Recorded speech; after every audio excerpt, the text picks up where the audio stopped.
नमस्कार दोस्तों, एक बार फिर से बहुत बहुत स्वागत है हमारे चैनल पे। और आज इस वीडियो में मैं बताऊंगा कि कुल्हड़ बनाने का जो व्यवसाय होता है उसमें क्या प्रॉफिट होता है, मेन सी कौन सी मशीनें होती हैं, क्योंकि इसमें मशीन भी कई प्रकार की होती है। जैसे कि जिगर मशीन होती है, हाइड्रोलिक मशीन होती है, टोगल प्रेस होती है।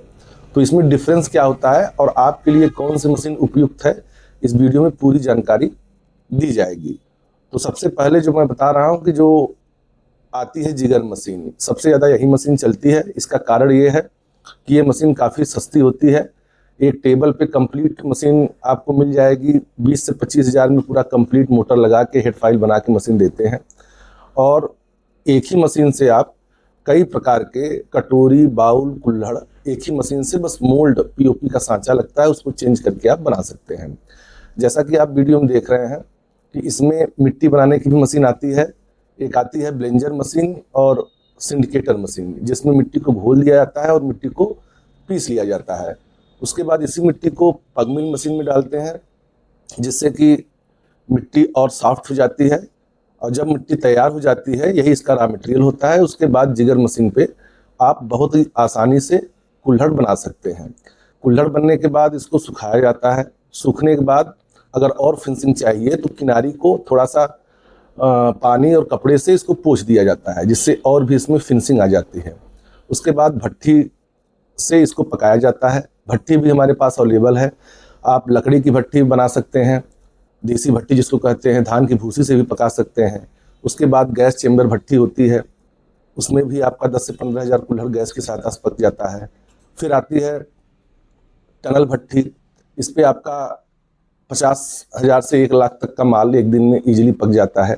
तो सभी प्रकार की मशीन, भट्ठी, मोल्ड आपको यहाँ से आसानी से उपलब्ध हो जाएगा। और साथ में अगर जो ट्रेनिंग वगैरह लेना चाहते हैं, उनको भी यहाँ से हम लोग पूरी सहूलियत देते हैं। दूर के जो कस्टमर हैं वो आ सकते हैं, यहाँ रुकने की, खाने पीने की, ट्रेनिंग की पूरी व्यवस्था है। तो जिगर मशीन में एक मशीन से 2000 कुल्हड़ ईजिली एक आम आदमी बना सकता है। अब जिसको जैसी आवश्यकता होती है वो उतनी मशीन लेता है। जैसे किसी को 10,000 12,000 प्रोडक्शन चाहिए तो वो 6 मशीन लगा सकता है, 5 से 6 मशीन।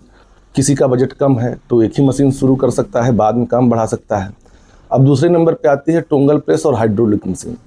टोंगल प्रेस में लाइट की समस्या नहीं होती है, इसमें लाइट की ज़रूरत नहीं होती है। तो जहाँ पर लाइट वगैरह की अभाव है, बिजली कटौती होती है, वो ये मशीन यूज कर सकते हैं।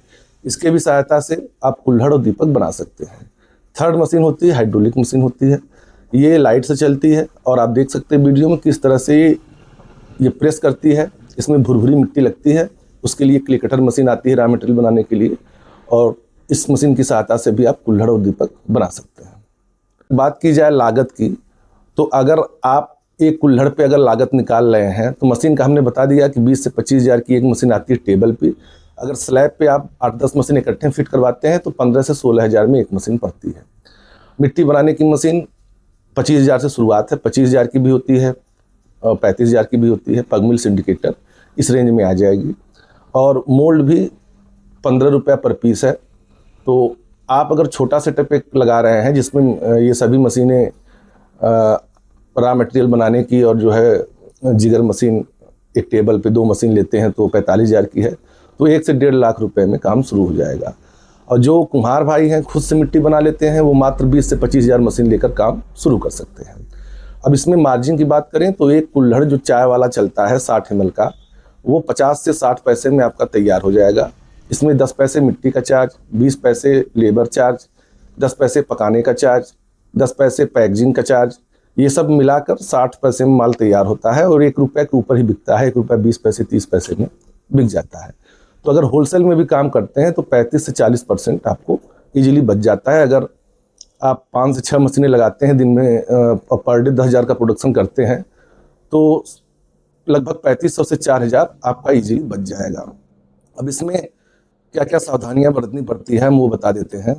जैसे कि माल आपका ऐसा पकना चाहिए, मिट्टी अच्छे से तैयार करिए ताकि उसमें लीकेज ना हो, दरारें ना पड़े। उसके लिए हम ट्रेनिंग के लिए आप यहाँ भी सिखा सकते हैं, नहीं तो हम लड़के भी भेजते हैं जो आपको प्रॉपर गाइड करें किस प्रकार से मिट्टी तैयार करें। उसके बाद पकाने में भी सही ढंग से भट्ठी बनवाई जाती है, आँच सही से लगे, नहीं तो कुल्हड़ काले हो जाते हैं। और इसकी फिनिशिंग ज़्यादा इंपॉर्टेंट होती है, क्योंकि अगर माल आपका कुल्हड़ जो है अच्छा फिनिशिंग रहेगा तो मार्केट में थोड़ा ऊंचे रेट पे वो बिक जाता है। उसके लिए जब कुल्हड़ सूख जाता है तो उसका मुंह जो है ऊपर का कपड़े से पोंछ दिया जाता है ताकि कुल्हड़ सुंदर हो। तो बाकी अगर किसी को मशीन चाहिए, ट्रेनिंग चाहिए, भट्ठी बनवाना हो या कोई भी इससे संबंधित कार्य हो तो दिए गए नंबर पे कॉल कर ले।